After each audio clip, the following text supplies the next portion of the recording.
Selamat siang Pak dosen dan teman-teman. Terima kasih atas kesempatan yang telah diberikan kepada saya. Saya Patricia akan mempresentasikan tentang tautomer untuk memenuhi tugas mata kuliah Kimia Organik Fisik. Sebelum kita masuk pada pengertian tautomer, kita patut untuk mengetahui kata tautomer itu sendiri. Jadi kata tautomer ini terdiri dari dua subkata yang berasal dari bahasa Yunani, yaitu tauto dan mer.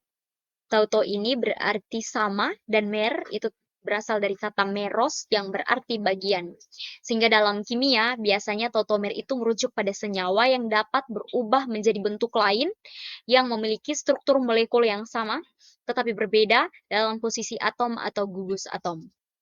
Dan pada tautomer ini biasanya mengalami perubahan yang melibatkan migrasi atom, dan biasanya perubahan yang melibatkan migrasi atom ini biasanya tuh adalah atom hidrogen, dan perubahan ini juga selain melibatkan migrasi atom, melibatkan juga penataan ulang ikatan pi atau ikatan rangkap. Dan biasanya kedua bentuk ini berada dalam kesetimbangan yang dinamis dan cepat. Contoh tautomer yaitu di sini saya memberikan contoh keto dan enol, dan teman-teman bisa melihatnya pada slide. Selain tautomer ada juga tautomerisme. Di sini dalam slide saya menggunakan animasi dua orang anak yang sedang berlomba sepak bola di atas lapangan, yang mana dua orang anak ini bisa disebut sebagai tautomer dan lapangan adalah tautomerisme.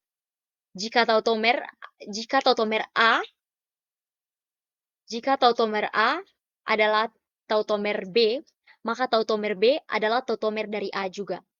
Sedangkan tautomerisme itu adalah fenomena atau proses di mana tautomer-tautomer ini saling berubah bentuk dalam kesetimbangan. Selanjutnya adalah jenis-jenis dari tautomerisme. Di sini saya memberikan jenis-jenisnya itu yang paling umum dan yang paling sering dipelajari, yaitu tautomerisme keto dan enol. Teman-teman bisa lihat bentuknya di slide, yang mana bentuk keto itu mengandung gugus karbonil, sedangkan bentuk enolnya mengandung gugus hidroksil yang terikat pada atom karbon berikatan rangkap. Dan biasanya tautomerisme keto dan enol ini untuk berada dalam bentuk enol itu biasanya suatu senyawa karbonil harus memiliki atom hidrogen yang melekat pada atom karbon di sebelah gugus karbonil. Dan hidrogen tersebut biasanya disebut sebagai hidrogen alfa, dan atom karbon yang melekat pada hidrogen ini disebut sebagai karbon alfa. Teman-teman bisa melihatnya pada gambar yang ada dalam slide. Selanjutnya, senyawa karbonil yang tidak memiliki hidrogen alfa biasanya tidak dapat membentuk enol dan hanya akan berada dalam bentuk keto. Contohnya di sini itu ada formaldehida, benzaldehida, dan benzofenon, di mana teman-teman bisa melihat strukturnya pada slide.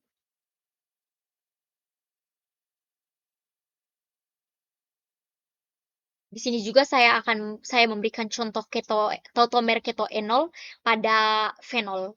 Teman-teman bisa lihat di slide bentuk enol dari fenol dan juga bentuk keto dari fenol.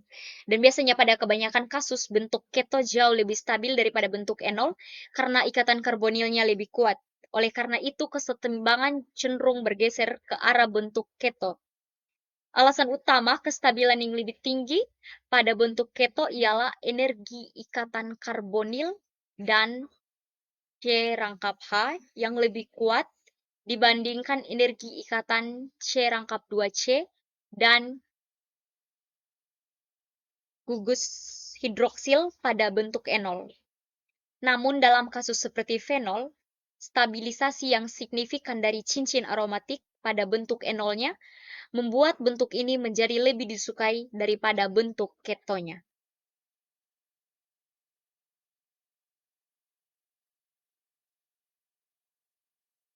Selanjutnya, kapan suatu enol dapat disebut stabil?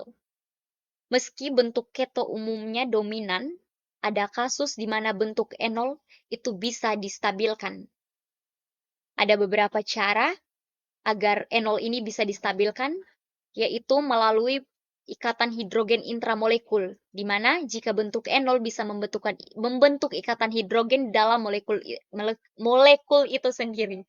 Contohnya itu ada asetil aseton yang teman-teman bisa lihat strukturnya pada gambar di slide, dan juga selain ikatan hidrogen ada juga cara aromatisasi yang dapat membuat enol ini lebih stabil, di mana jika bentuk enol menjadi bagian dari cincin aromatik, maka enol ini bisa lebih stabil.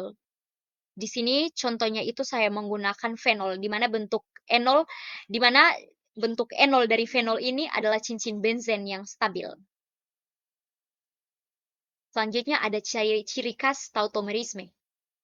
Ciri khas tautomerisme itu ada beberapa, di antaranya itu isomer konstitusional, di mana berbeda dalam urutan ikatan atomnya. Sedangkan ciri yang kedua itu dinamis, di mana tautomerisme ini tidak statis, dia terus-menerus berubah dari satu bentuk ke bentuk lainnya.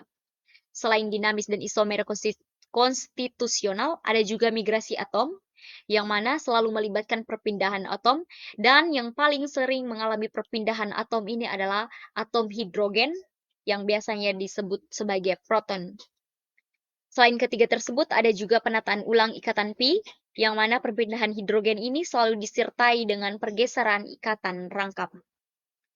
Dan keempat ini merupakan ciri khas tautomerisme. Selanjutnya jenis-jenis tautomer lainnya. Ada jenis imin dan enamin tautomer. Teman-teman bisa melihat di situ saya berikan contoh imin dan enamin. Lalu yang kedua ada laktam dan laktim.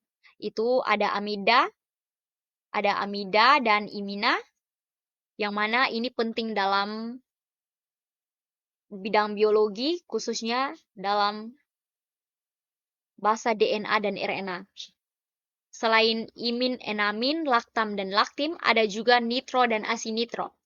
Ada strukturnya di slide, teman-teman bisa lihat. Di situ ada nitro dan asinitro. Itu ketiga jenis tautomer. Selanjutnya ada faktor-faktor yang mempengaruhi kesetimbangan tautomer, di mana ada faktor pelarut, suhu, struktur molekul, dan pH yang dapat mempengaruhi kesetimbangan tautomer, di mana pelarut polar bisa menstabilkan salah satu tautomer, sedangkan untuk suhu itu dapat mempengaruhi kecepatan perubahan dan posisi kesetimbangan. Sedangkan struktur molekulnya, biasanya kehadiran gugus fungsi tertentu itu dapat menyebabkan efek sterik.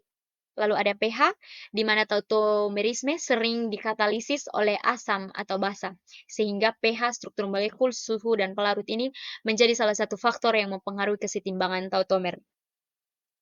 Selanjutnya, mengapa tautomer itu penting?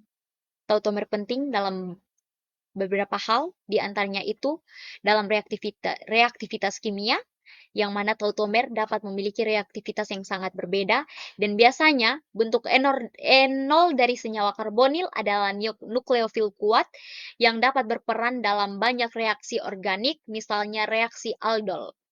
Dan mekanisme reaksinya itu seperti pada slide, dan banyak jalur reaksi dalam kimia yang dapat melibatkan pembentukan dan reaksi intermediat tautomerik, sehingga tautomer ini berperan penting dalam reaktivitas kimia. Selain itu, tautomer juga berperan penting dalam bidang biokimia dan biologi molekuler, di mana dalam DNA dan RNA, biasanya basa-basa nukleat seperti adenin, guanin, sitosin, dan timin ini dapat mengalami tautomerisme, sehingga perubahan tautomerik basa ini dapat menyebabkan kesalahan pemasangan basa atau mismatches saat replikasi DNA, sehingga berpotensi memicu mutasi genetik. Contohnya timin normal itu ketika berpasangan dengan adenin, tapi bentuk enolnya dapat berpasangan juga dengan guanin. Serta tautomer ini berperan dalam fungsi enzim dan interaksi dengan substrat.